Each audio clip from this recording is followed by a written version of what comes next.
Boker Tov, good morning. We continue with our 3-minute daily dose of Torah, looking at the opening words of the Parsha this morning, which tells us that we're all standing here before God. Everyone, Kolchem, who are we? And so we have the following list: Rashechem, Shiftechem, Ziknechem, Vishotrechem, Kol Ish Yisrael, the leaders of your tribes, the elders, the officers, every man of Israel, Tapachem, Neshechem, your children and your wives. So that's sort of all the categories of Israelites. And the stranger amongst you. From those who cut down your wood to those who draw your water. So what does that mean, the reference to at the end? Those who cut down your wood and draw your water. Who are those people? So seemingly they are people who are not Israelites. That's how the flow of the psukim take you. The citizens of Israel, men and women and children, and then you move to the stranger amongst you. Maybe they're converts, maybe they're somehow resident aliens, right? And then you have this other class who might be your servant class. We recognize that did exist, and they might not have been Jewish at all. But are they really part of the covenant? And that's a little strange idea.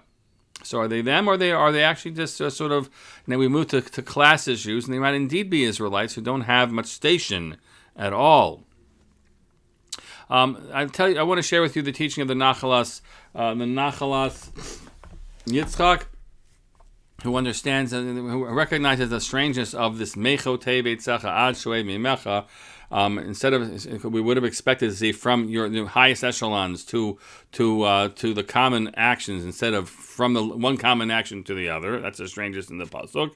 And he says there's a hint here to what this period is, our period right now.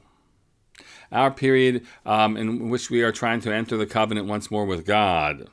And he says there's a hint about when things should begin, when our work should begin. So we always think about it starting at Elul, right? That's already 2.5 weeks ago, folks.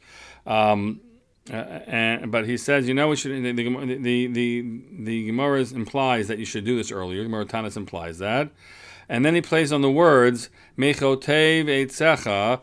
It's from the time that they would stop cutting down wood for the Maracha, we're told, which was the 15th day of Av, Ad Shoei Meimecha, until the last days of the water gathering, which would be Hoshana Rabbah, which is right the end of Sukkos.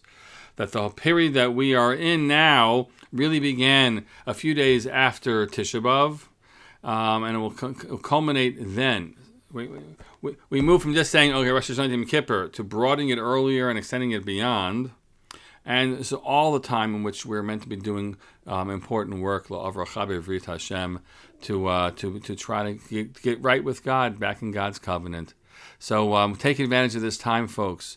And this period between Mechotev Eitzecha, from the hewing of the wood to the drawing of the water, to be a time that we, when we do so, Rosh Hashanah is actually only a little more than a week away, and let us all bring ourselves before God in a way that feels good about ourselves. Wishing you all a great day.